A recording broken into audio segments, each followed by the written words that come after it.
Moi boas noites e benvidos á nova tempada do debate de Irmandade TV despois dun longo verán de moitísimo traballo, onde estuvemos traballando arreo para poder achegarvos novas seccións e algunha sorpresiña que nas próximas semanas, durante as próximas emisións, pois iremos incorporando o que vai ser a nova tempada do debate de Irmandade TV.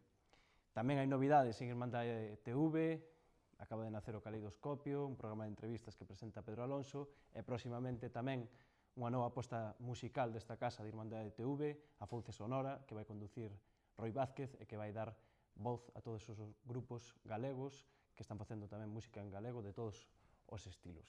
Antes de máis, vou vos pasar a presentar os convidados que están hoxe con nós no debate de Irmandade TV. Está con nós Olalla Rodil, xornalista, traballadora do diario digital e semanario en papel Sermos Galiza, xa por terceira vez en Irmandade TV. Benvida, Olalla, Obrigada. a esta nova tempada. Parabéns a vos por esta reincorporación de novo á rede. Pois sí, é con moita ilusión que estamos. A ver se o público tamén o agradece. Tamén está con nós Antón Bamonde, que xa estivo con Pedro no Caleidoscopio, incorporaste a esta mesa de debate.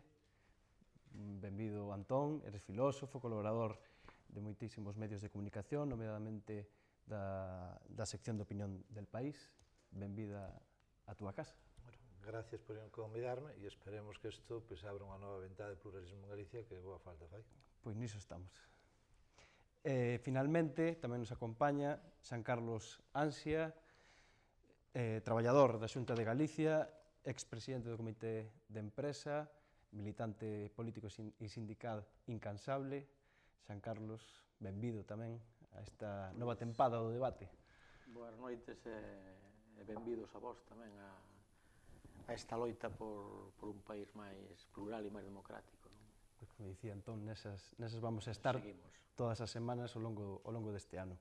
Se vos parece, para comezar, imos inaugurar unha nova sección. Cada semana vai estar con nós un colaborador ou colaboradora. Esta semana está con nós Millán Fernández e esta é a reflexión que vos achega. Moi boas, un saúdo a todos.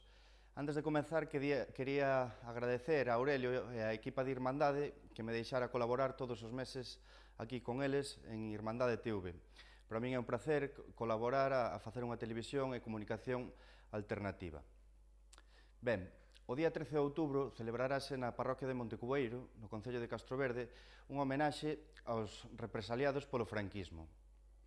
Nesa homenaxe participará a Iniciativa Galega pola Memoria e participará xente como Federico Mayor Zaragoza ou Claudio Rodríguez Fer. Eses acontecementos de Montecubeiro quedaron moi ben retratados nun traballo de Xosé Manuel Sarille que traio hoxe aquí, que está aquí, que se titula Polos fillos dos fillos e que retrata moi ben todo o que pasou naquel verán do 36.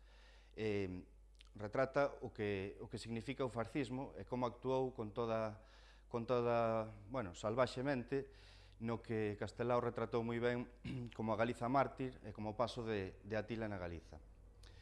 Bueno, a que ven todo isto que estou falando aquí e que recupero todo isto tan duro da memoria en 2013, e aquí nunha tele hoxe, pois ben ao que todos coñecemos como fascismo, non? En que condicións históricas nace o fascismo? Todos sabemos por os libros de historia que o fascismo nace nunhas condicións históricas moi especiais, vinculadas á derrota xermana na Primeira Guerra Mundial e á Gran Depresión e a gran crise económica que provocou desemprego masivo e que provocou unha grandísima desconfianza nas democracias burguesas. O fascismo naceu como unha hipertrofia do capitalismo para, máis tarde, recompoñelo con vigor. Esta reflexión que eu fago recupera porque creo que podemos atopar trazos ou facer paralelismos co que está acontecendo hoxe en día coa grave crise que non ten visos de solución por agora e como vemos, como en toda Europa está rexurdindo o monstro nazifascista. Vemos como en Grecia, como en Austria, Holanda e outros países está acontecendo un rebrote das ideas racistas, xenófobas e de asesinatos de orixe fascista. Ben, tamén no Estado español, vímolo, non fai falta pois que mencione todo o que estamos vendo, todo a complacencia incluso do Partido Popular, das súas mocidades, de alcaldes, por exemplo, aquí en Galiza, ou noutros lugares, a non condena do franquismo e todo o que significou.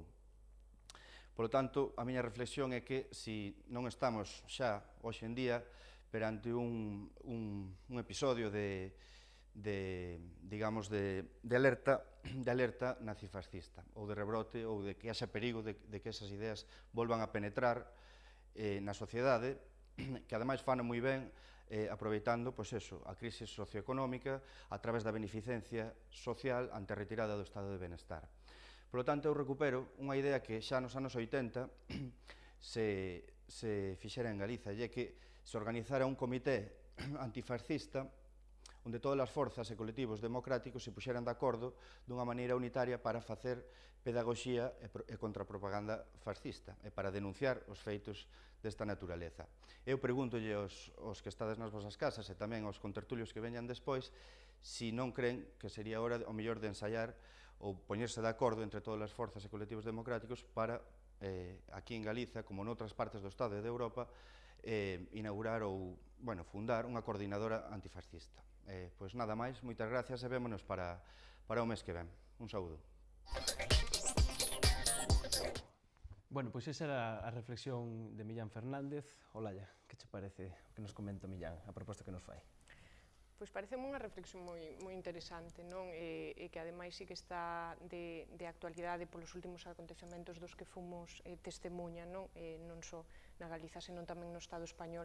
Eu quedome con esa idea de fondo, non, que dicía Millán no vídeo, dese repunte, dese ascenso, ou quizáis dunha maior visibilización da extrema dereita, non, dos grupos da extrema dereita no noso país, mas tamén en Europa, é algo que se reflicte, pois, por exemplo, nos últimos procesos electorais, onde se visibilizou unha maior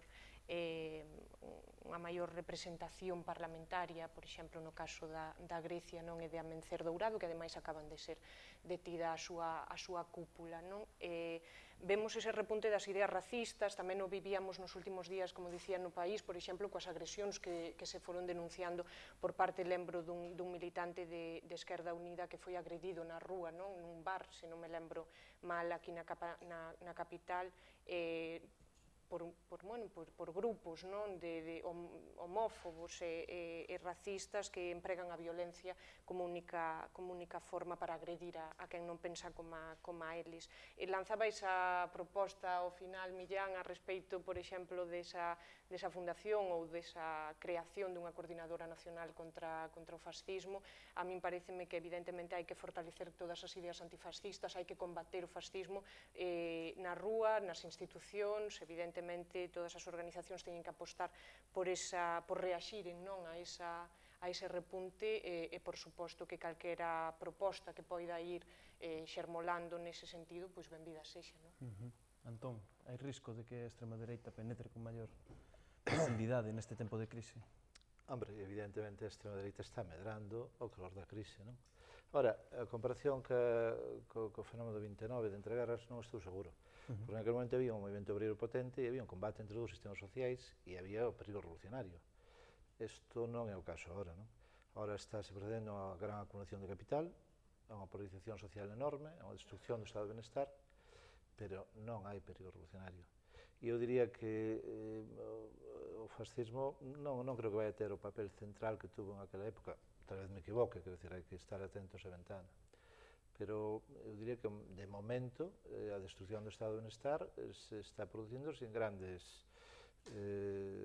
conflitos sociais, e eu diría que pode colapsar a democracia, pero non tanto, creo, pola vía do ascenso do fascismo, como pola vía máis clásica do pan e circo, non? De que te quiten os dereitos e que tú simplemente te limites a ver a televisión. Creo que sería a forma máis moderna de... E non vexo que as clases dominantes estén hoxe en situación de promover, ou, por exemplo, cando a dereita alemana pois se vota en mans de Hitler, non? Non creo que esta sea a situación, digo, hoxe. E estes casos de Grecia, bueno, poñese varios exemplos, Holanda... Non, evidentemente, está vendo un repunte en Grecia, está, claro, en Hungría, en Holanda, ben xa de lonxe, de antes da crise tamén, non? Está claro que hai unha deriva de certa fascistación, hai un certo anti-islamismo que en realidad é unha forma moderna de racismo tamén, hai que decirlo. É dicir, hai fenómenos que son preocupantes, pero eu repito, non? É dicir, houve un momento en que o fascismo era a opción, en fin, un sistema totalitario en Italia, en Alemania e en España, etc. Hoxe non vexo por que motivo esa vai a ser a opción, digo, dominante, porque a crise económica en este momento, aparentemente, non? Se está resolvendo de modo satisfactorio por os intereses do gran capital, se un quere falar en estes términos, E pero con pouca dor e trauma para eles. E con pouco conflicto social. E entonces, e repito, o dato central é que aquelo era había un período revolucionario, había un movimento obrero potentísimo e había combates na rúa. En este momento non creo que isto seña. En este momento esta xente son, de momento, marxes, de momento. San Carlos, como esta proposta que nos fai Millán? Sí, bueno, sí, pode ser que sea algo residual, non? Ese farcismo e que se está dando ao mellor, pois, por certos medios de comunicación, se está focalizando aí neses casos que se poden dar. Pero, bueno, eu creo que sí, que efectivamente que existe, que o fascismo que sempre estuvo aí, non? Que sempre foi permitido e non foi perseguido, non? O sea que... Temos varios exemplos, ademais, de declarados fascistas que están baixo sí, paraguas do Partido Popular. Efectivamente, que falan e hasta proclaman que son fascistas, non? O sea, eu creo que é impensable que hoxe alguén diga que é franquista, non? E que salga a calle que lle poñan as cámaras e que diga que é franquista, e, sin embargo, o hai, non? Sí, existen, o alcalde están de aí. Beade, O alcalde de Beade, non? Entonces, bueno, sí, que efectivamente lle molesta o millor o poder que eses brotes de fascismo sean tan virulentos ou que se mostren ante as cámaras, pero creo que están aí, non? Que son permitidos e que, bueno, que de momento se están alimentando. Eu creo que son, se me permites, dous fenómenos diferentes, a cuestión da memoria histórica e a outra cuestión que é do repunte. En España non hai extrema dereita, ou por decirlo de outro modo, a extrema dereita está dentro do PP. En España o que sucede é que hai unha trivialización e banalización do franquismo polo mero feito de que ganaron a guerra e que a transición foi o produto do pacto entre tirios e troianos, e quero dicir que a diferencia da derrota alemana, da derrota francesa ou de Mussolini, que foi colgado, pues, obviamente todos sabemos que, pues, como a reconoció a Argentina, ¿no? Que Viri el Niño e outros torturadores pues sigan dando por aí. Entonces, a historia de España é que eu creo que hai a extrema dereita está dentro do PP, sempre estuvo aí. Tal vez o fenómeno nos últimos tempos é a radicalización á dereita do PP. Eso tal vez sería... Claro, porque estamos vendo algúns movimentos e algúns feitos que apuntan, non? Ou hai certa prensa que o di, que apuntan a posibilidade de que neste contexto esa dereita ou extrema dereita que está dentro do Partido Popular se pode organizar como un partido propio, como un movimento propio, pois ao fío do que está acontecendo en Cataluña. Eu non creo que se poida dar, creo que vai ir un pouco máis nesa liña de seguir radicalizando a estrutura que teñen hoxe, non creo que se vayan, pois iso, poden xurdir UPyD, a ver, tampouco eu non quero equiparalos quizáis a Falange Española, pero sí que ten unha deriva en algúns aspectos do seu ideario un tanto fascistoide. Eu non creo tanto que se poida producir esa escisión como, bueno, pois algúns movimentos dentro do PP puideran semellar como que sí que se radicalice moito máis, digamos, o ideario da dereita organizada no Estado español e na Galiza. O que pasa, eu creo que hai moita se permite ese tipo de cousas, non? Non sei, fai días que entraron nun acto de Cataluña, non? En Madrid, un grupo na librería Blanquerna de Madrid. Sí, entraron. Entón, bueno, que Comité Antifascista, eu creo que máis que nada sería que as propias institucións que se borrara ou non se permitira, se penalizara ese tipo de actuación, ese tipo de declaracións. Ter un gran acordo, un pacto amplo que imposibilite... Non, eu creo que debía actuar a xusticia directamente, non? Se actuar a xusticia. Cando alguén fai apoloxía do nazismo, apoloxía do franquismo ou do fascismo, pois ten que estar penado, non? Ten que estar, a Fiscalía ten que actuar e é un delito, non? Tense que convertir nun delito, non? Un pouco apuntaba Antón, non? Existe esa lei de amnistía do ano 1977, se non me equivoco, a lei de amnistía, tamén chamada de punto final, que imposibilita poder tratar a esta xente a lei de amnistía foi vendida como delincuentes ou como delitos, non? A lei de amnistía para o gran público é unha lei de amnistía que era o punto final para os militantes de ETA en aquel momento encarcelados. Pero de paso Pero tamén... realmente a lei de amnistía estuvo concebida e pensada, isto sei, digamos, por persoas que participaron no asunto, que está para efectivamente amnistiar todas as responsabilidades derivadas do franquismo, porque si houbera ruptura democrática, obviamente, pois, os xuicios do TOC, do Tribunal de Orden Público, pois, serían causados. Como está acontecendo en Argentina. E de logo apartados. E, por suposto, a xusticia, que en España é o segmento, máis que os militares, que menos cambiou respecto dos seus orígenes no franquismo, pois, adquiriría outra tonalidade con toda a seguridade, non?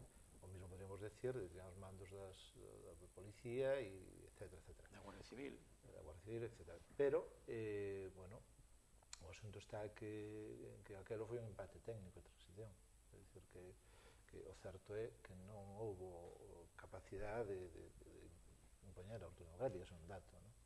E entón, efectivamente, bueno, que en outras circunstancias pois seña posible revisar aquela lei de punto final, iso políticamente posible se hai vontade, pero, bueno, iso dará para falar se finalmente... En todo caso, creo que o dato fundamental é que, efectivamente, en España, que é distinto o repunte fascista de Amanecer Dorado e o tema, repito, de memoria histórica e do franquismo. En España hai unha certa banalización do franquismo, esta idea de que, bueno, foi unha cousa que modernizou España, que creou as clases medias, xa foi turismo, alcalde todo daquela, etcétera, etcétera, que, repito, por que motivo está trivializado e banalizado? Porque aquí non houbo o que houbo en Francia, en Alemania ou en Italia, é dicir, non foron derrotados. Houbo esa lei de amnistía que significa un empate técnico pensada para amnistiar a xente do régimen. Ese é o dato. E a correlación de forzas en aquel momento. Hasta que punto esa correlación de forzas camina noutra dirección? Isto sería outra discusión tamén interesante. Isto xa nos daría para máis tempo. Bueno, pois esa foi hoxe a reflexión de Millán Fernández.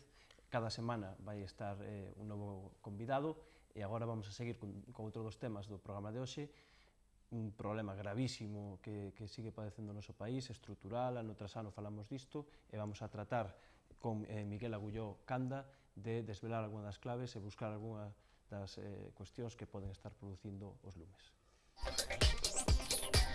Canda, membro da Comunidade de Montes de Vilatuxe, Lalín, traballador forestal con ampla experiencia e trayectoria dilatada no combate do lume, coñecedor do Monte de Galiza e da problemática do lume noutras áreas do planeta como a Patagonia Argentina, deportista, escalador, ecoloxista, naturalista e conferenciante. Boas noites. Boas noites. Galicia non arde, queimana, dixo repetidamente Feijóo este brao. E o problema dos lumes é unha cuestión estrictamente de orden pública? Vamos a ver, eu penso que está claro que incendiar un monte é un delito, por lo menos desde que se modificou no Código Penal a raíz da desgracia que houbo no incendio de Arriba de Sailices, en Guadalajara, donde a partir deste momento se inicia un tramo de loita contra o lume que o desenvolve a xusticia. Aí empezan os primeiros traballos de investigación, se implementa a investigación, interveñen as forzas e corpos e aparecen os primeiros delincuentes imputados. Pero, é dicir, a partir dese lume comezase máis un traballo de investigación. Exactamente. Do que son os delitos incendiarios. Exactamente. Entón, a partir de aí, empezan a aparecer as primeiras persoas imputadas por ese tipo de delitos e empezan a aparecer pois os delincuentes. O mismo pasou en Portugal, con certa adianto con respecto a Galicia, e tamén traballanse nun tipo de perfiles e na miña idea eu estou convencido de que en boa medida é un problema de orden pública. E estás a traballar correctamente nese campo de investigación? Dicías que desde ese lume de Guadalajara empezarase a traballar noutro sentido, a investigación... Bueno, avanzouse moito. De feito, creo que este ano, o outro día leí na prensa que chegaba ao centenar os detidos, os imputados, neste caso creo que era pola policía. Bueno, eu sigo pensando que hai que chegar a poñerlle nome e apelidos aos responsables de... Sí, pero despois estes responsables despois pagan, porque estamos vendo que sí, hai detencións moitas veces, pero ao final, cantos destes detidos finalmente pagan polo que fixeron? Bueno, o delito, demostrar o delito de incendio forestal é moi difícil, a investigación tamén é moi difícil. Requiérese todo o esforzo, creo que compre moito e posiblemente se necesite impulsalo un pouco máis desde o punto de vista da especialización e quizá de facer grupos mixtos, traballar máis especificamente, sobre todo nas zonas e parroquias, municipios e áreas onde hai lumes reiterados. É dicir, un papel de concienciación social. A concienciación social tamén eu penso que é de vital importancia. Prueba de que a sociedade dá unha boa resposta como funciona o 085, que ven un fume o teléfono non deixa de sonar. Obviamente, o importante é o primeiro avisar, pero que non deixa de sonar. Entón, eu penso que a concienciación ciudadana é algo ineludible. Creo que todos somos importantes na loita do lume, calquer persoa, desde o seu posto que ocupe, pode colaborar. É un sentimento que todos debemos de interiorizar e creo que eso se consigue a través dunha educación. Aquí poño por un exemplo que a ti, no caso de cando hai unha persona imputada e se desenvolve todos o procedimento, que a un veciño arderonlle unhos pinos, bueno, arderon uns pinos, eu non vou a reclamarlle nada, en fin, pero ti a ese veciño rayarlle un coche, por pequena que sea a ralladura, reclámache, que tal cual, é dicir que o daño económico depende, se se produce en bosque como se tuvera menos valor que se fora un coche. E aí se demostra claramente que, ao meu entender, hai un problema de concienciación. Non en tanto, por parte da oposición, non como discurso global, pero si ás veces como discurso parcial, a este discurso de que Galicia queimábana, falouse de que había un auténtico negocio por volta do lume, no debate parlamentar recente, por parte da oposición, apuntábase que hai moitísimo negocio nestes momentos por volta do lume. Pode ser esta tamén unha causa, non ten nada que ver, na súa opinión? Eu creo que abordando o problema en xeral, eu non digo que aquí falouse, todos sabemos que saleu na prensa de que un responsable dunha cuadrilla que había sido imputado por un tema de incendios, eso me parece que está xa debidamente comentado e pode ocurrir algún caso aislado. Ao meu entender, eu creo que existe unha serie de persoas que están dispersas pola xeografía, que son os donos da paisaxe e que pode haber algunha actividade económica que se beneficie de que certas áreas extensas se arrasen, como é, por exemplo, o caso do gando que vive ceibe no monte, o pastoreo, que en determinadas áreas de Galicia pode ter que ver. Pero, bueno, aquí a clave é a investigación, porque, ademais, se non se fai unha boa investigación e se chega ao fondo da causa, o plan que desenvolvas con posterioridade, se o diagnóstico non é bo, pois pode ocurrir que se dé a medicina inadecuada e que a enfermedade continue. Prevención e extinción son dous conceptos que aparecen constantemente cando se fala dos lumes no debate político. Prevención, na súa opinión, como, cando? Está equilibrada o gasto en prevención respecto de extinción? Hai voces que apuntan que co gastado en extinción este ano, se se tuvera gastado en prevención, pois non teríamos a cantidad de hectáreas queimadas no país. Segundo o propio Feijóo, neste ano 16.710 hectáreas. Na súa opinión, como está equilibrada a cousa entre prevención e extinción? Bueno, eu creo que, na miña idea, o monte absorbe todo o traballo que lle queiramos poñer encima. Que ocorre? Que habendo menos traballo do que había antes, non? Sí, sí, traballase moito menos tamén. A man de obra que se lle queira poñer ao monte absorbe. Quero dicir con isto que por moi ben que teñas cuidado o monte, moi desbrozado, limpiño, dependendo un pouco do tipo de combustible que teña, cando se alinean os fenómenos meteorolóxicos que propician que eso este en condicións óptimas para arder, é moi difícil combatir o lume. Eu poño, por exemplo, un lume que había desbrozado unhas parcelas ali xunto con meus irmáns e habíamos triturado, era combustible de toxo, quedou perfectamente triturado, e un incendio fai 2 anos, despois de 7 meses de seca, as llamas levantaban casi 3 metros en un chan perfectamente desbrozado. E desprendía un calor que era moi difícil de achegarse. É dicir que a prevención é necesaria porque o combate fai no máis fácil. As reformas estruturais, digamos. As reformas, sí, ben, todo o que sea a prevención, que prevención tamén é investigación. A persecución do delincuente tamén fai prevención, porque está claro que obedecemos ao pau, non?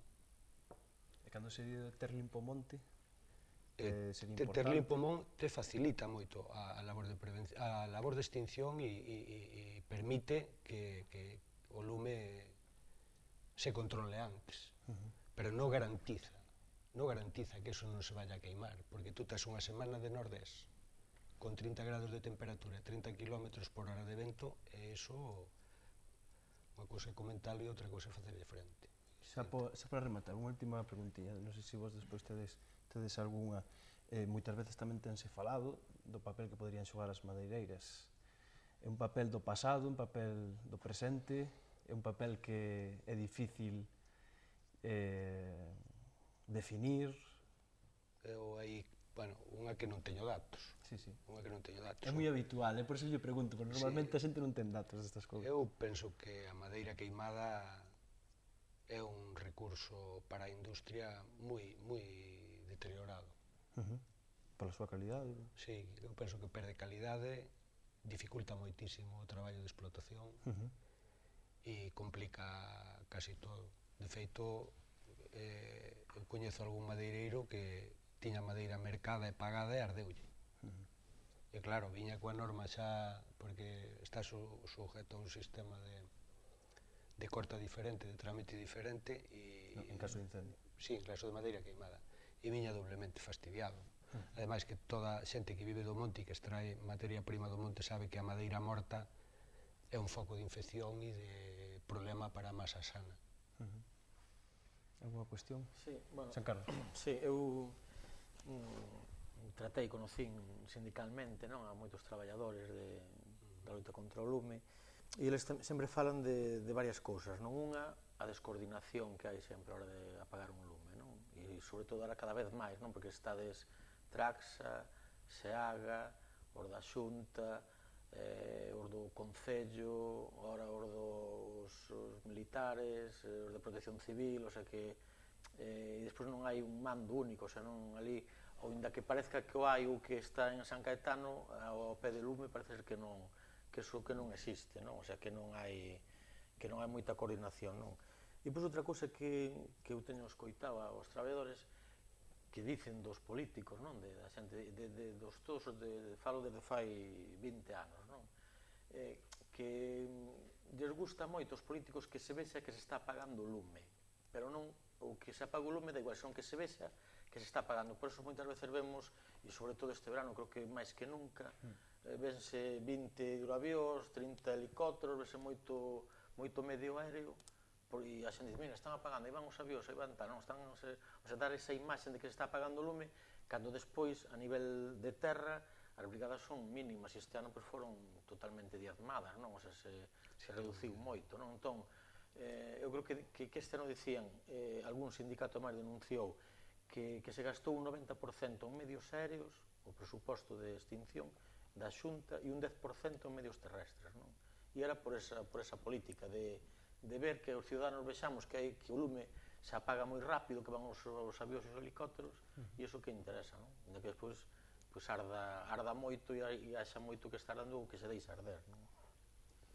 Non sei como ves. Ben, mira, eu polo que vexo, penso que os medios e a forma de abordar o lume, os datos demostran que hai unha eficiencia e unha eficacia incuestionable. Para mí, incuestionable. Que ocorre? Cando surge, ao meu entender, eu penso que xurde o problema do mando único e se inflama un pouco este concepto cando un lume colle grandes dimensións, se convirte nun gran incendio. Cando un lume se convirte nun gran incendio requiere un replantexamento completamente desde o inicio e tomar unha dimensión maior e eso sempre será difícil. Eso sempre será difícil, este quen este.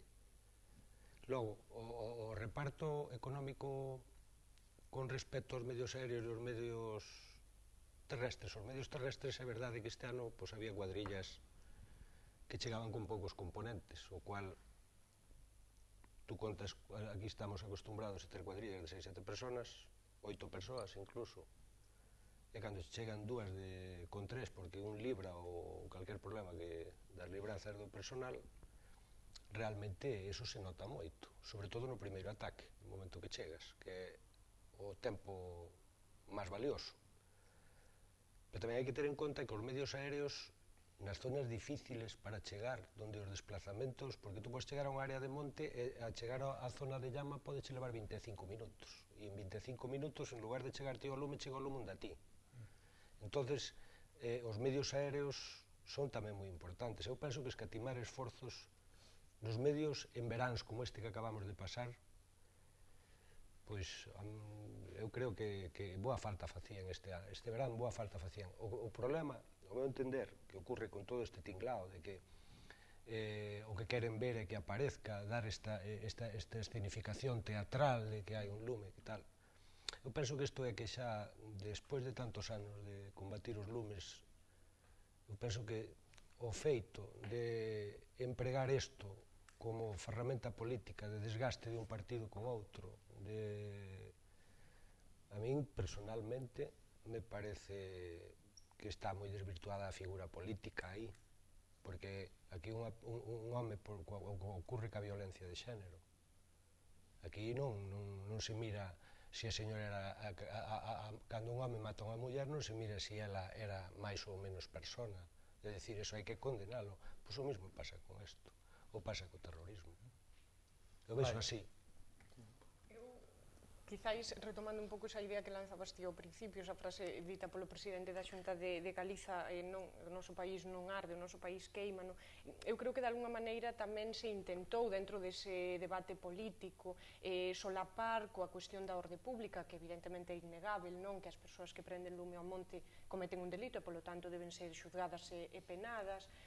Creo que se intentaba solapar, como xa digo, ese problema maior, ese problema estrutural, e é que o noso país, aínda que sempre estivo atinxido polos lumes, é certo que, sobre todo, atreveríame a decir que na última década ou nos últimos 15 anos viuse enormemente agravado ese problema dos lumes, que ademais cada ano se reitera e semella que se fai moito máis patente. Entón eu quedaríame un pouco coas ideas que lanzaron sobre todo o movemento ecoloxista, tamén as explotacións agrogandeiras, as cooperativas e algunhas organizacións políticas e sindicais, que nós temos un problema de ordenación da terra e un problema de política forestal e agraria. Non existe unha política forestal de unha ordenación do territorio, tamén existe un importante conflito coa tenza da terra, esa última lei de montes aprobada polo goberno do Partido Popular, e que no caso de que membro desa comunidade de montes coñece que agora tamén se quere suprimir ou desvirtuar esa figura do monte comunal. Eu creo que quizáis, non sei se o compartes un pouco comigo, que quizáis máis que esa extinción, que evidentemente hai que poñer todos os medios dispoñíveis, hai que intentar buscar solucións a través, quizáis, dunha reordenación do terreo, dun maior aproveitamento agrario, porque temos grandes forestacións, ademais, con árbores pirófitas, especies foráneas que ademais son prácticamente un combustible para o lume, como pode ser o eucalipto ou o piñeiro, que son ademais aproveitadas polas grandes empresas madeireiras, non? De aí ese xogo cos intereses empresariais e económicos, moitas veces vencellados ao propio goberno. Lembro agora o último director xeral de Conservación da Natureza era membro da patronal da madeira antes de ocupar ese cargo público, non? Entón, eu quizáis focaría un pouco o problema dentro dunha dimensión máis ampla, non? E como se tentou a través dese conflito ou dese problema de orde pública que evidentemente existe, quizáis por falta de conciencia, de que tamén se nos atribuiu unha especie de tara, non? O ministro español dicindo que os galegos e as galegas tiñamos unha especie de tendencia extraña, así que nos daba por prenderlle lume ao monte. En realidade o que hai, e as persoas que somos, como no meu caso, do interior de Lugo, da montaña, e vemos como desde hai 10 anos para aquí, pois prácticamente se perdeu toda a terra de pastoreo, non? Toda a terra agraria, toda a horta, toda a gandeiría, pois estou pensando nas cabras ou nas ovellas que serven para limpar ese monte máis baixo, non? E que non se está a buscar ese aproveitamento forestal e agrario do monte que quizáis serviría tamén para combater ou prever eses montes. Non sei se ti o ves así.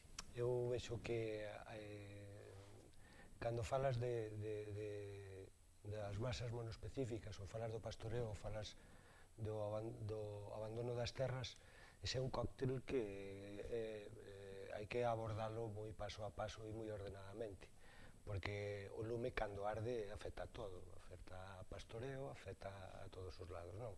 Entón, eu eso vexo, desde o meu punto de vista, como unha opción fácil plantealo así, porque si é verdade que Galicia ten problemas de ordenación territorial, porque hai zonas que están a forestal e teñen vocación agraria, fanse concentracións parcelarias en parroquias donde o monte que está comunal está sin declarar como veciñal en mancomún, se aborda a superficie agraria e o monte se utiliza como un terreno marginal. É dicir que sempre hai cousas que facer que poden mitigar que o problema do lume pois quizá non sexa tan agudo, non se poida en certa medida, claro que sí, pero calquer frente desos é abordable sin queimar o monte, porque queimar o monte, poñerlle lume ao monte porque a madeira este barata, ou porque haya un monocultivo, ou porque o territorio este mal ordenado, hai que partir de que, como galegos que somos todos, oye, non sei, de entrada que se aplique a lei, de entrada. Logo, despois que se discuta o que se teña que discutir, pero que poñerlle humanos á terra, por favor. Bueno, Miguel, pois na reta final do programa de hoxe imos abordar as eleccións europeas, ese próximo reto electoral, en maio de 2014, os partidos políticos no seu seio xa debaten alianzas e estrategias. Está con nós Luís Eiré Palleiro, militante da Nova. Moi boa noite. Boa noite a ti e a Irmandade de Televisión por convidarme, por darnos a oportunidade de dirigirnos a vosa audiencia. E nos encantados de que aquí estexas. Perfecto. Segundo algúns analistas, Partido Socialista e Partido Popular poderían ter perdido desde as últimas eleccións xerais 11 millóns de votos. Hai que apunta que isto é unha crise do bipartidismo. É realmente unha oportunidade política neste escenario, sobre todo en vistas das eleccións europeas? Nos, dende a Nova, así o vemos, pero veíamolo xa antes de pensar en eso que acabas de mencionar, que agora chaman os técnicos espazo de ruptura ou algo así. Sí, sí. En ese sentido, pois, é como se entende a proposta que fixo a Nova para as eleccións autonómicas e que desembocou no que actualmente na que formamos parte 4 forzas políticas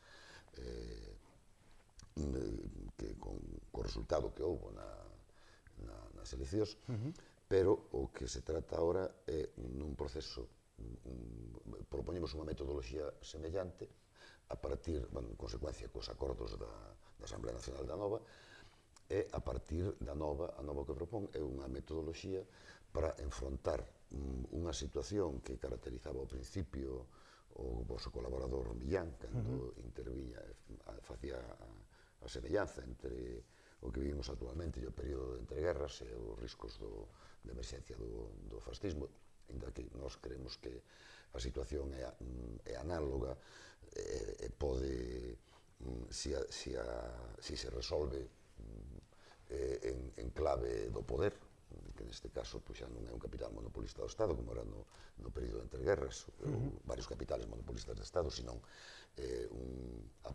que se pode chamar xa unha plutocracia mundial, a hegemonía total do capital financiero. Se resolve en favor deles, pois igual non ten por que revestir as formas de fascismo que caracterizaron o fascismo de entreguerras, pero si un neofascismo que non fai falta que chegue, que xa está aquí. É dicir, a reforma do Código Penal de Gallardón é sustituir, introducir o estado de penitencia xa directamente, resolver todo pola vía do dereito penal. Entón, nós facemos unha proposta na que é unha proposta moi aberta, incluso nós facemos unha proposta metodolóxica que tratar de constituir na nosa nación un suxeito político plural, unha expresión plural dos suxeitos políticos desta nación, que teña unha interlocución posterior coas outras nacións do Estado. En concreto, segundo o documento da Nova, falase dun frente amplo con 4 suxeitos políticos. Como se conforma esa fronte? Nos falamos de frente amplo non excluinte, e dun frente amplo político, pero cívico tamén. Pensamos que as organizacións políticas por si mesmas, nin a Nova, por suposto, pero ningunha outra organización de ningunha outra das nacións do Estado, co descrédito das organizacións políticas que xenera a crisis de representación e que a cidadanía non distingue, ou descalificar, non distingue unhas de outras, ni siquiera de que seña unha organización política recién nada.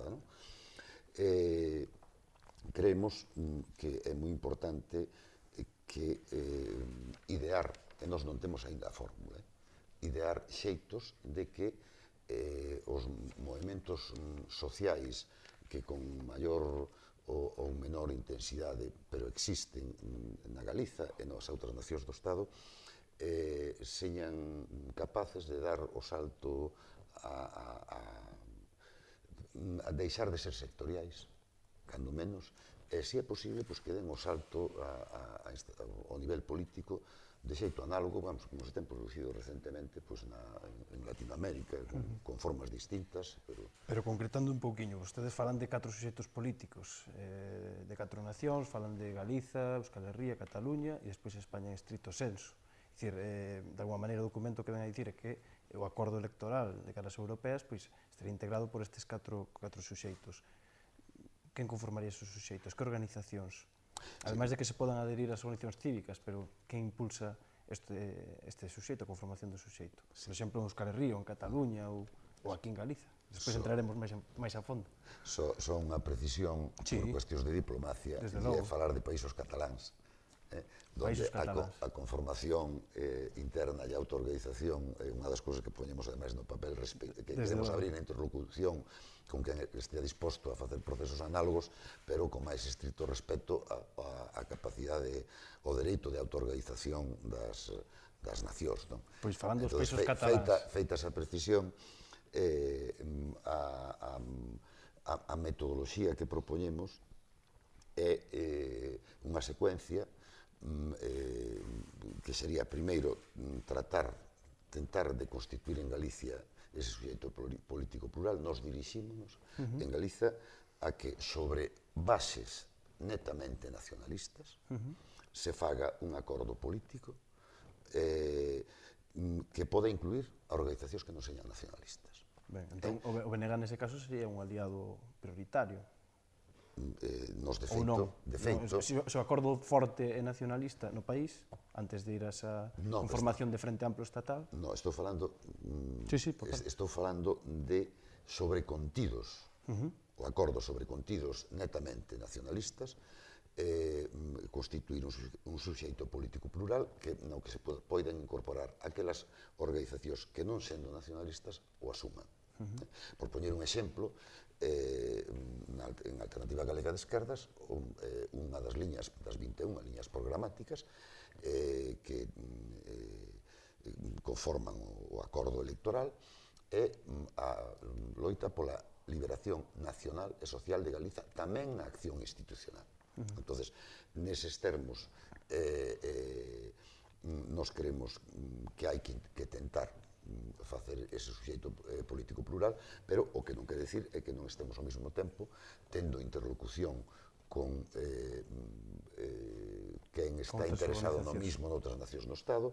Podemos falar das forzas que conforman EH Bildu, que están nun proceso de maduración xa moi adiantado de algo análogo, que é constituir un acordo dentro de Euskal Herria, e nomearon os interlocutores para falar coas outras expresións das nacións do Estado. O caso de Cataluña, dos países catalás, é máis complexo, porque non podemos esquecer que a dinámica que ten neste momento o Principado é a que é, pero nos consideramos que non temos como prioridade concurrir a estas eleccións europeas coa finalidade normal de unhas eleccións ás que te presentas para obter representación, canta máis millor. Eso non é malo, eso non é malo, pero consideramos que é posible e que é necesario, sobre todo, darlle un contido distinto. Primeiro, porque as eleccións europeas, non esquezamos, os eurodiputados non van a ir ao Parlamento Europeo a outra cousa máis que a exercer as limitadas competencias de control que teñen sobre órganos que en absoluto son democráticos, non conforman unha maioría para goberno. Entón, sin embargo, a nós sí que nos parece que neste momento confluyen, bueno, primeiro, Europa... Pero volvendo un poquinho a Galiza, comentaba aí un momentiño que primeiro acordo en Galiza, como van esas conversas, con que se está falando, con que se están acordando cousas, que contidos? Vamos a ver, as conversas como van, nós tivemos até o momento interlocución co BNG, tivemos unha reunión onde desde as lóxicas diferencias intercambiamos as propostas e fixémonos mutuamente todas as aclaracións das que uns e outros fomos capaces, e quedamos emplazados para unha seguinte reunión. Tuvemos interlocución tamén con Esquerda Unida, tuvemos interlocución con Espazo... Que en todo caso non se presentaría as eleccións europeas como tal, porque a circunscripción é estatal. Sí, a circunscripción é estatal, pero... Ou ten, digamos, espazo de maniobra para decidir Esquerda Unida? Eso corresponde a aclarar a Esquerda Unida. Non, por si salía na reunión. Pregunto por si salía na reunión. Non a nova. É dicir, no momento que temos unha interlocución con Esquerda Unida, Esquerda Unida vemos que podemos avanzar nesta dirección coas lóxicas diferencias, pois que ten que valorar en que medida influe na capacidade deles a relación ou a integración nunha organización de tipo federal. Non nos corresponde a nós, senón a eles. Pero ve posible? Eu vexo posible todo, senón non estaríamos intentando que esta fronte ampla frutifique. Queremos facer unha aposta que non é unha aposta dunha semana, nin de 8 días, non é unha aposta retórica, non é tratar de crear unha aposta para ver como se elaboran os duelos e os outros din que non e que nos beneficia a nós. Non estamos nesa clave. Estamos na clave de que consideramos que hai unha oportunidade real ao coincidir a crisis económica brutal que existe, a agresión á gran maioría social, o feito de que ao exercicio da soberanía galega, pero tamén da soberanía vasca e catalana, se opón un mesmo Estado, aínda que a relación de Galiza é evidente que non é a mesma con respecto do Estado que ten Euskadi e Cataluña, porque son formacións sociais distintas. E hai unha novedade, ademais, que é que por primeira vez, eu creo que se hai unha oportunidade en que os españois e a esquerda española saque as consecuencias políticas do que é non ter soberanía e agora que son un protectorado de, non sei se do Banco Central, non sei se da Unión Europea ou da plutocracia ou de quen seña, non? Pero eu creo que con todas as cautelas a historia é a que é, as relacións da esquerda española e a capacidade ou dificultade para comprender o que é a alteridade dos galegos, vascos e catalás e os corolarios que ten a defensa da soberanía nacional, en canto un deles esencial é a autoorganización política, pero se algunha vez temos ocasión de que se podan partillar, de intentar integrar un frente que a expresión electoral non sería máis que un aspecto desa fronte, porque do que se trataría era de que fose tratar de convertir, na medida en que fose posible, e que a sociedade o creese, e iso que significaría a movilización de todo ese espacio de ruptura, o que te referías ao principio, o xeito de mobilizalo sería se facemos creíble que as eleccións europeas poden ser algo análogo ao 14 de abril, ou cando menos un ensaio xeral. Todos os que decimos nas declaracións estar por unha ruptura democrática, que nos engadimos, ten que ser unha ruptura democrática, para abrir, polo menos, un proceso constituinte galego, non un proceso constituinte español.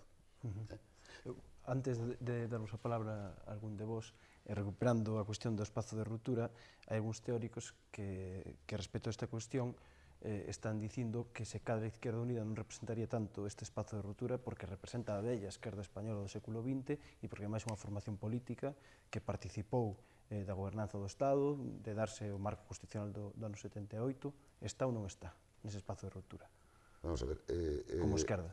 Eu comprenderás que no momento en que nós facemos unha oferta na que pretendemos integrar a todos aqueles que estén pola ruptura democrática coas condicións de abrir cando menos 4 procesos constituintes simultáneos, non? Se estamos facendo esa proposta, o que non vou a facer é caracterizacións negativas de Esquerda Unida nin do BNG. Eu militei no BNG hasta aí ano e medio, me parece. Teño a impresión mental de que pasou moito máis tempo, pero sei que foi alrededor de ano e medio nada máis.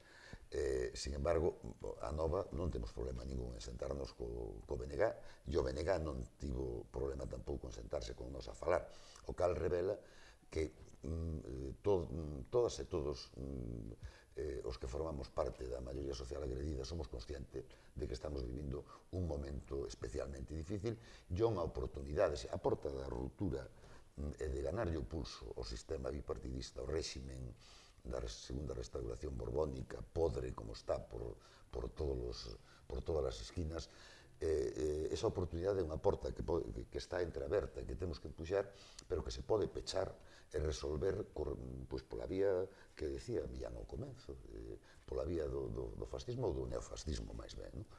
Entón, é posible que todas estas forzas, tanto en Galicia como en Euskal Herria como en Cataluña e no Estado, podan conformar unha candidatura electoral? Eu creo que... Porque polos propios ritmos de Cataluña semella que vai estar difícil a cousa aos catalás. ou como é a Chivir. Bueno, sí, se pos a pensar nas dificultades son moitísimas. Sí, sí. Son moitísimas, para empezar, porque na medida en que somos conscientes de que a 4 nacións corresponden 4 suxeitos políticos distintos e son formacións sociais distintas con procesos de maduración completamente distintos. O feito de que, por exemplo, España, en sentido estricto, é a primeira vez en que é evidente casi hasta a pornografía que non ten soberanía. É algo que para eles é novo, para nós debe andar por 500 anos, non é a cousa. Para os catalás é máis recente tamén. Pero nós, con todas as dificultades que teña todo eso, que as ten, creemos que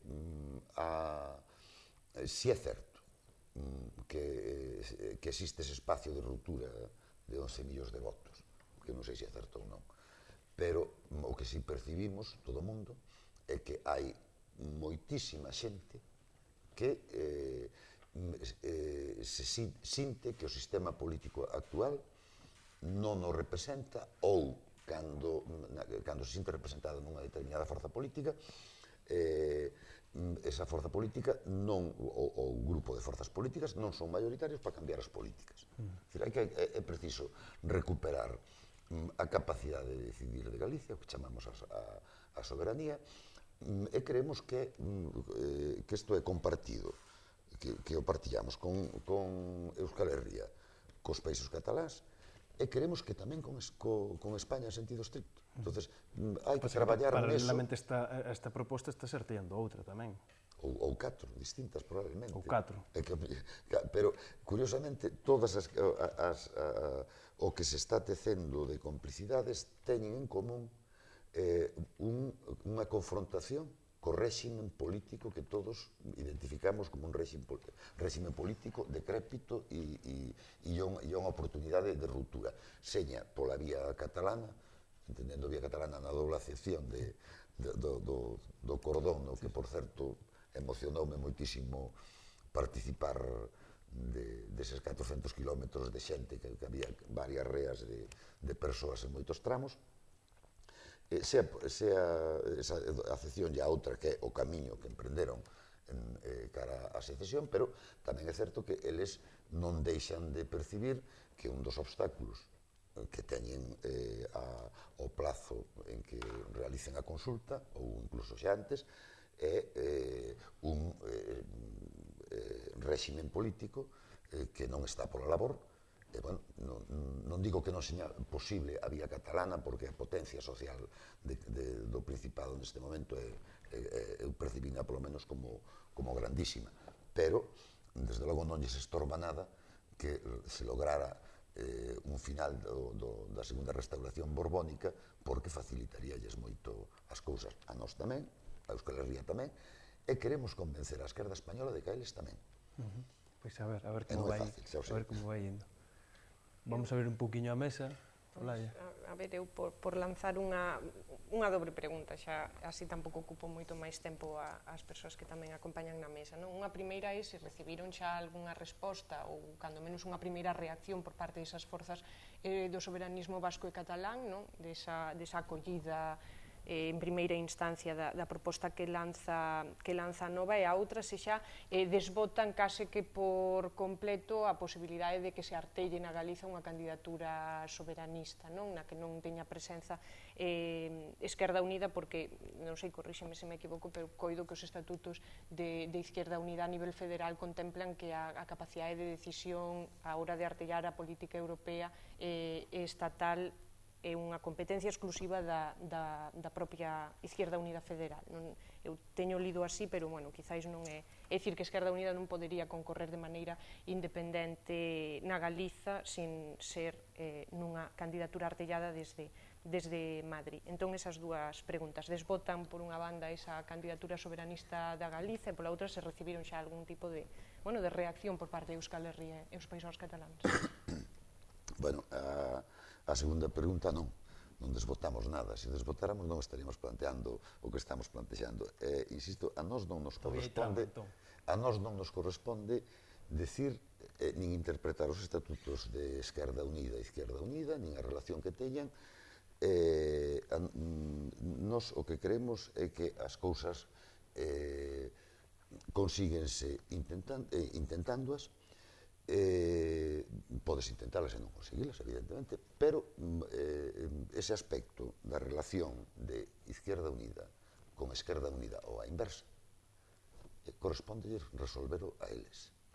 Entonces, na Galiza non limitamos nada, non desbotamos nada, como tampouco limitamos a interlocución só ao BNG. Pensamos que é un momento no que ao BNG e a Esquerda Unida... Bueno, é máis notoria, non?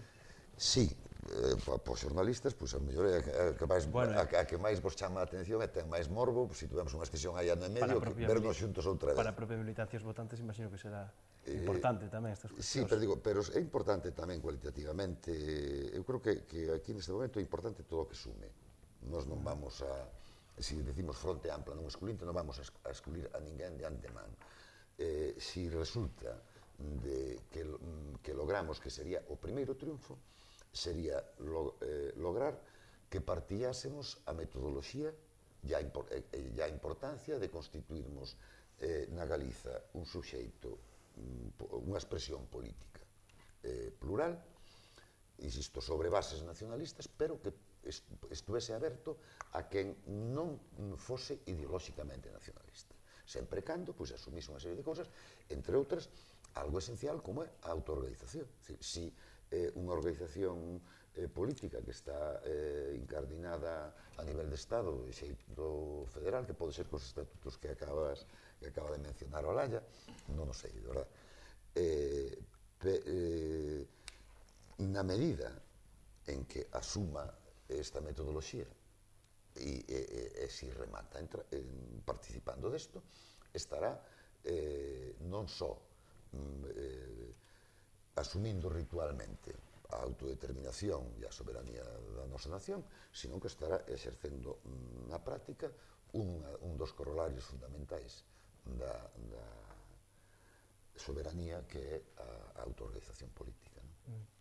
Entón, A verdade é que estou confuso despois de escoitar este discurso. Eu creía que era tan simple como que o Bloque non quere ir con a Nova se a Nova é co Esquerda Unida. Entón que a Nova ten que optar ou entre o Bloque ou o Esquerda Unida. Eu entendía que isto era así, non? E creo que vai a ser así. Non quero con isto prexuzgar, eu realmente creo que a Nova, se por min fora, debería de ir con a Esquerda Unida por moitos motivos, tanto internos como do espacio de ruptura este famoso, non?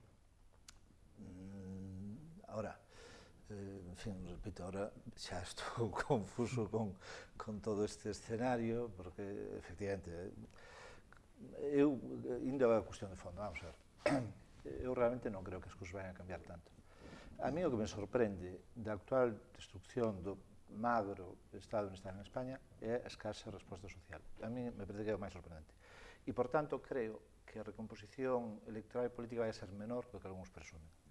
Aparentemente, visto desde hoxe, o único que vai suceder é que o PID e a Esquerda Unida, que o que era un sistema bipartito, vai ser tetrapartito. E que, por tanto, no próximo goberno, ou será PP ou PID, presumiblemente, ou ben, a outra posibilidade a vexo menos, porque tería que, dado o descalabro do PSOE, terían que sumar demasiados factores, demasiados grupos. E non sería fácil incluso para o PSOE, pois depende con quen. Con Esquerda Unida e con Convergencia e Unión, se fose posible unha cousa tan sofisticada, pois cabería, pero máis alá desto, xa con Esquerra, non parece probable. Isto creo que no marco estatal, isto creo que é o que hai visto desde ahora, non sei se aparece mañá un Bepo Grillo ou non sei, pois cambiarán as circunstancias. Eu creo que o marco de posibilidades en Galicia é máis limitado, aparentemente, por tanto, en España e en Galicia, do que tal vez algúns parecen presumir, non? E eu, no fondo, creo que AGE tuvo un éxito enorme nas últimas eleccións contra o pronóstico.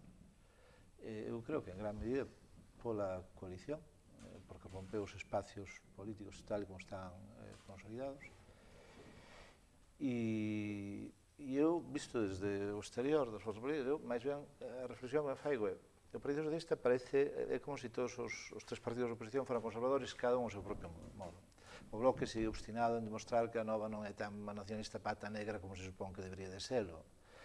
O Partido Socialista cree que todavía vive na época das maiores absolutas do filipismo e que basta con estar... Como candidato a última hora, en unha campaña... Con estar para concitar as maiorías, non?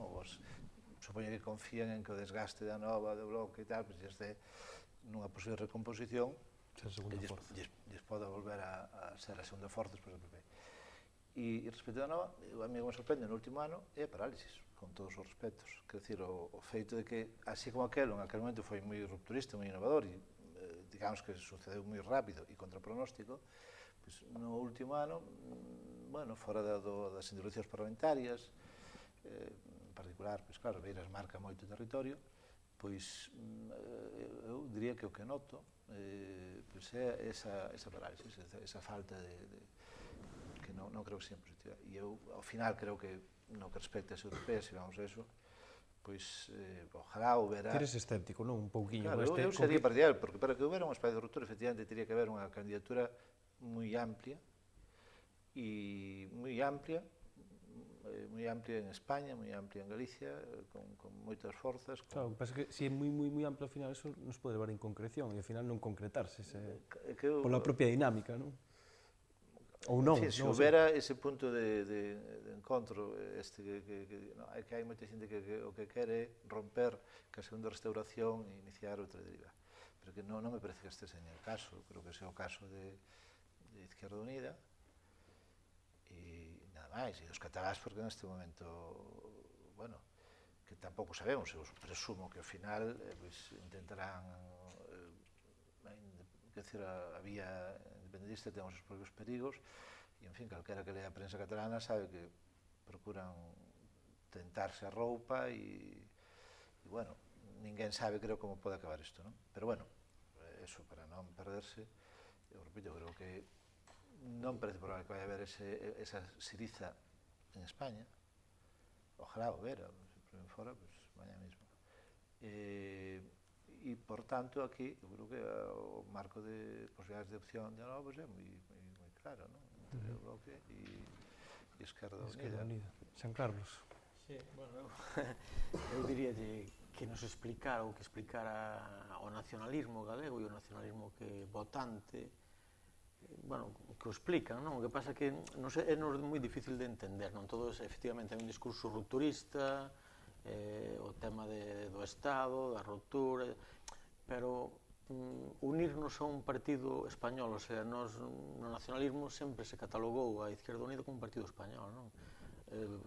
Fixeste deso que se fixo no tema do Parlamento, que creo que foi tamén forzado naquel momento, non? O sea, houve uns intereses aí, porque efectivamente o Bloque, pois, fixo o que fixo, e a Nova non lle quedaba outra salida, e, bueno, electoralmente, pois, pasou o que pasou, non? E máis o éxito, quizá fose contraproducente para seguir conservando ese pedigrí nacionalista que a Nova podría ter se non estuvese ora co lastre de estar con Izquierda Unida. Ese lastre de estar con Izquierda Unida forza ahora neste momento este tipo de alianzas, non? O sea, hai que seguir co aliado, porque senón que facemos? Entón eu creo que por un lado está o mellor ganando nesa imaxen rupturista a nivel de Estado, pero a nivel galego o nacionalismo como partido nacionalista pois estades perdendo bastante, creo eu. Desgústame bastante que teñas esa percepción. Eu si comparto o que decía Antón da visibilización da Nova e das dificultades de acción da Nova no último ano. A Nova, lembremos, nace o 14 de xullo de 2012. Ten que enfrontar unhas eleccións autonómicas, e o desafío, e aí si concordo con Carlos, en que o desafío con un resultado electoral. Eu tiño previsto, eu sempre dicía que íbamos a sacar entre 10 e 24, engañeime, pois sacamos só 9. Pero tiño previsto moito antes do último mes da campaña electoral, porque os compañeiros e compañeiras reíanse de min. O propio Beiras o día das eleccións recoñeceu que estaba sorprendido. Estou falando de min. Sí.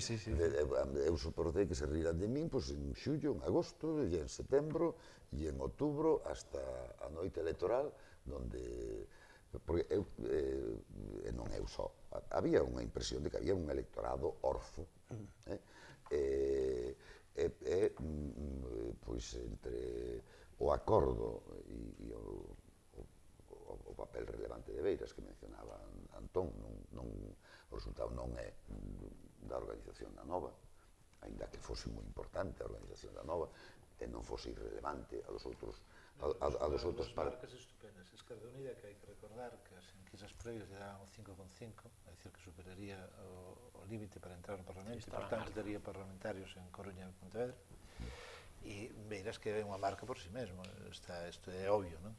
Entón, ora... Que coalición foi a que fixo que... E despois que, efectivamente, había un momento de... Eu creo que o nacionalismo nos últimos 30 anos, eu creo que eu vexo como un ciclo completo, e que está...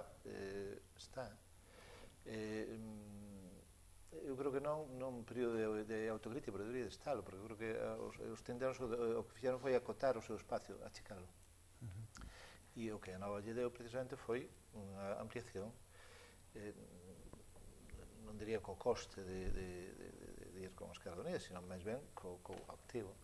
Que quen fai a leitura tamén de que Beiras era realmente o factor aglutinante de voto, non? Bueno, Que é como se mide o éxito electoral, que é como se mide o éxito da nova electoralmente. Pero é que eu creo que o problema está, é un voto nacionalista ese, o sea, é un voto nacionalista, ese apoio. Ahora, a hipótese contraria sería que non houvese esa candidatura, e en ese caso que tería sería un porcentaxe de voto nacionalista moi reducido. Eso sería, e o PP todavía ten un porcentaxe de votos en termos relativos máis alto. Por tanto, eu creo que nesse sentido a nova e a coalición con a que foi positiva. Desculpe un momento, o propio Beiras aquí cifraba no 60%, se non lembro mal, de voto. Sí, hai nos estudios postelectorais despois das autonómicas oscilaba entre o 60 e o 70% o que era aporte de voto nacionalista, pero con marca, é dicir, era voto BNG. Voto BNG que... Pasa que daquela tamén pactaban coa Esquerda Unida. Ahora estamos nun escenario de pacto con Izquierda Unida, federal. No, vamos a ver, pero eu precisamente como o que sin fuxir de falar da historia moi recente, porque... Sin fuxir demasiado, No, ademais non me ibades deixar. Pero, sobre todo, pola confusión que percibo que crea ou a dificultad que teño en explicar. Pero para eso facemos a entrevista, para aclaralo. Por eso, cal é o sentido da nosa proposta. Só dicir, vamos a ver, o que decía Antón, o panorama que describías como o máis probable, ese é o panorama da reforma. Se a crisis actual do sistema da segunda restauración borbónica se resolve en clave de reforma política de novo, pois vaise configurar algo parecido ao que decías ti, a nivel de Estado, pois en vez de ser un partido de dereita que colle desde o fascismo puro e duro hasta el centro donde pueden, é unha socialdemocracia moi moderna, é a terceira vía máis outro espacio que sería o de Esquerda Unida. Eso sería o escenario que nós consideramos de reforma.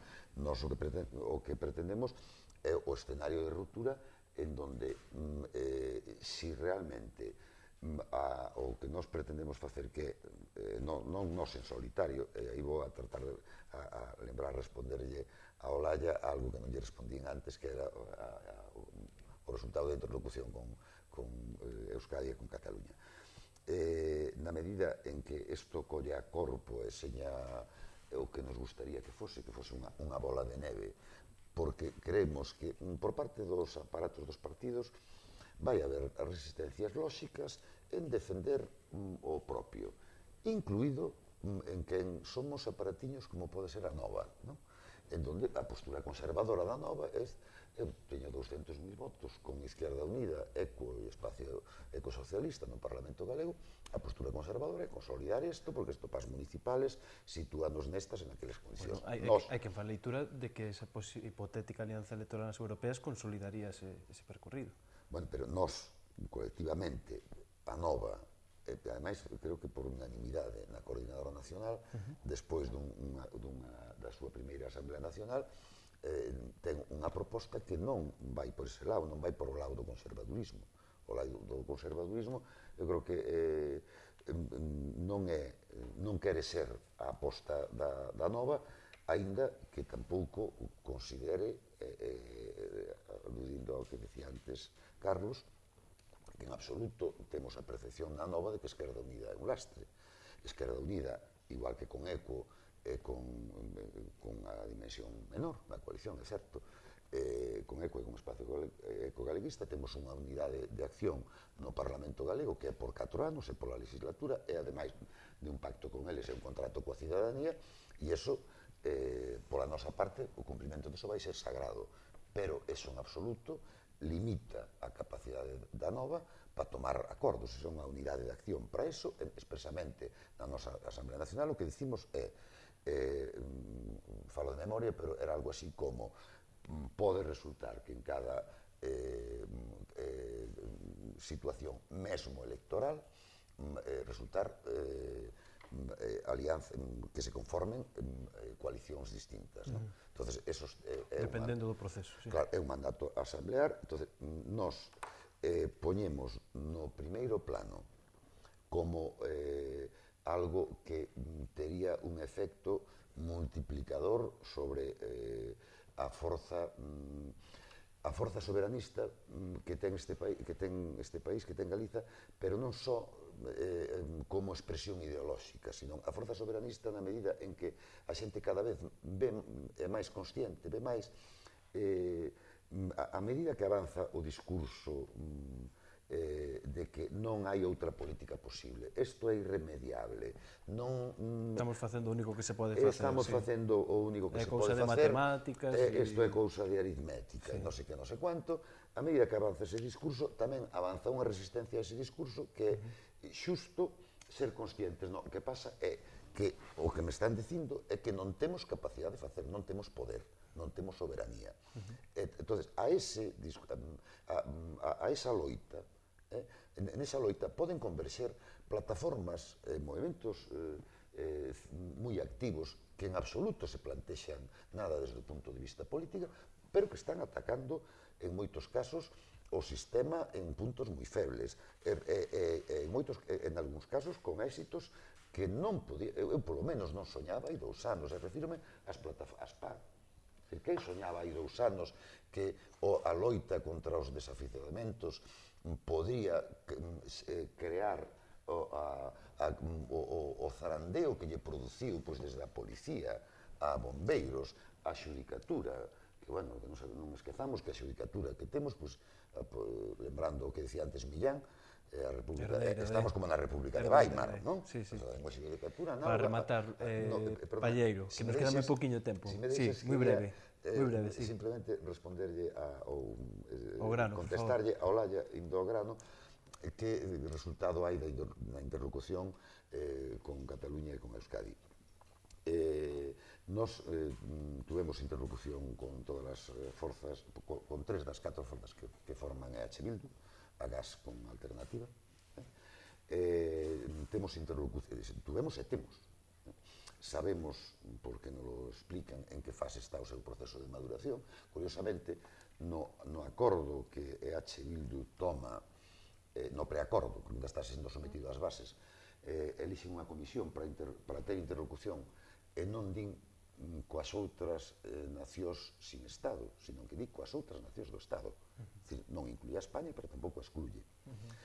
No caso de Cataluña, que manexa tamén o proceso de Castilla, temos interlocución directa e moita coincidencia con o nacionalismo valencià, temos interlocución e un bastante grado de coincidencia co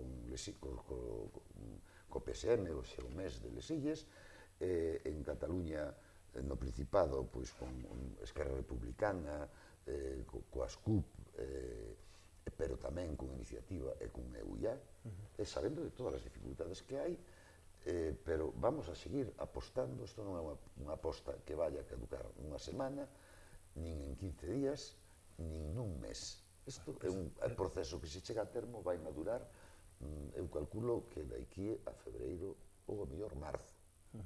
E por aí vamos a seguir traballando. O desenlace de todo isto para febreiro ou marzo? Non, nos gustaríanos que fose moito antes. No caso de Galicia, gustaríanos que, se posible, se é neste mes, mellor que no mes que ven. Pero, bueno, non vai a depender só de nós. Aquí estaremos atentos. Antón, para rematar. Vamos a ver, ao parecer, casi todas as enquisas afirman que AGE sería neste momento a segunda forza despois do PP, por riba do PSDG e do Bloque. Evidentemente, non se xoga o ser ou non ser, é unha organización moi nova que depende moito desa coalición frágil entre Beiras e o que ten detrás e Esquerra Unida. Eu entendo que depende como se resolve ese tema das europeas, pode poñerse en perigo a propia coalición, e en ese caso tamén se pode poñería en perigo, é a miña hipótese, e tamén o que a nova vai ser maior de edad e despois das eleccións municipais, porque aí é onde se xogan realmente Xa tería pasado un ciclo electoral completo. Aí é cando nos equipos que se formen e se son equipos viables ou non, porque claro, pode suceder como sucedeu no pasado, que ganes concellos e que despois isto tampouco será para nada, pero no caso en que a Nova consiga ter, que podría ter, visto desde hoxe, unha representación notable e mando en praza en moitas cidades e vilas de tamaño medio, bueno, todo eso pode, creo, que existiría o perigo de quedar posto en cuestión si a gestala, vaya, porque evidentemente o electorado, aqueles, e eu, repito, vou parte do meu entorno, que votante que foi do PSOE, pois votou a AGE, Soaino tamén, votante, incluso conservador, votou Beiras tamén, porque ten esa capacidade, non, de romper marcas. Creo que de tirar as fórmulas, outra vez, volverían a tradicional isto de achicar, de estreitar e de facer estalar. Eu non creo que fose bon, creo, xugar con, en fin, os experimentos con gaseosa, como se dice. Moi breve, Luís, para pechar. Está garantido o futuro despois de Beiras, en Anova? Non o sei. Non o sabes. Non teño resposta. Nin teño a resposta a que grado de madurecemento terá a Nova cando cheguen as eleccións municipais. Pero fago unha pregunta, de que nos sirven unhas eleccións municipais e ter mando en praza se o sistema político, o réximen político cada vez máis claramente neofascista e ao mellor dentro dun ano temos que quitarlle o neo, canto recentralización, valeiramento de todas as competencias, a reforma da lei de régimen local que está aí diante, toda unha batería de medidas de valeirar, de poder siquera de administrar os concellos. Nos creemos que hai un chanzo antes que é intentar que a cidadanía nos empuxe a todas as organizacións políticas a ter un acordo amplio, por suposto, no noso caso, como nacionalistas, pasa por o respecto e a garantía absoluta de que nesa ruptura a nación galega seña un protagonista en pé de igualdad coas outras nacións do Estado. Para nós, esa é a batalla que non vai rematar tampouco nas eleccións europeas. Pode ser que nas europeas se intente de cara a eso, yo que se teña e camiño andado que se poda recorrer máis adiante, e tampouco ciframos só as cousas en que tal organización política ou cal organización política diga sí ou non ou a medias. Senón, vai ser moi importante a reacción da cidadanía, a rebeldía que se mencionaba aquí de que a protesta que non é suficientemente potente, a min tamén me gustaría que fose máis, pero moitas veces é maior que a que percibimos, e o que lle falta é darlle un espacio donde artellarse, que teña unha expresión política donde se recoñeza, e entonces eso é o que multiplica as forzas. A última, para rematar, porque está sendo moi comentado últimamente, ve a Martiño Noriega en Europa? Eu vexo a Martiño Noriega probablemente facendo moi ben en casi todos os sitios onde se poña a facer. Porque no Concello de Teo parece que non vai seguir, segundo el. Bueno, pero el ten un compromiso... Bueno, o que pasa que sí, no caso de Europa sería perfectamente compatible. Non o foi, por exemplo, nas eleccións autonómicas. Martiño non podía ser un candidato a diputado sin dimitir previamente como concelleiro, pero non estamos nesa fase na Nova. Digo, porque está moi comentado que non é a miña preocupación, pero respondo se sabe que ás veces os partidos que non é a preocupación de Martiño debaten estas tampouco, ni siquiera o que poñemos aí, poñémoslo en serio. Cando dicimos que non encaramos as eleccións europeas como únicamente unha oportunidade de ter un eurodiputado 3 ou 5, porque ademais o que estamos propoñendo, si todos empuxamos no mesmo sentido, é do mesmo xeito que decía antes das autonómicas e antes da convocatoria e antes de que houbera coalición, de que había un espacio para entre 10 e 24 deputados. O espacio que hai aí neste momento para unhas europeas é entre 25 e 32 ou 33 eurodiputados, porque o que hai que disputarlle é a maioría ao réximen, deslegitimar o réximen como convertindo a suma de PP-PSOE en minoría. Ese pode ser a suma de PP-PSOE máis, como se chaman estes fascistas novos, UPyD. Bueno, pois aquí estaremos atentos a ese proceso electoral das europeas. Moitas gracias por estar aquí no debate Irmandade TV. Moitas gracias a vos Agardamos por convidarme pola amabilidade. Agardamos verte no futuro tamén, cando podamos falar e se vayan desenlazando estas cuestións. Teremos o día de todas as novedades que vaya habendo, pero eu creo que non se van a Tan precipitar rápidas. en 2 días. Ogallá. Moi ben, moitas gracias. Gracias a ti. Bueno, pois isto foi o que deu o primeiro programa do debate desta nova tempada. Agardamos que gustarades e, bueno, animarvos a que sigades aí porque semana a semana vamos introducindo novas seccións e algunha que outra sorpresa. Moi boa noite.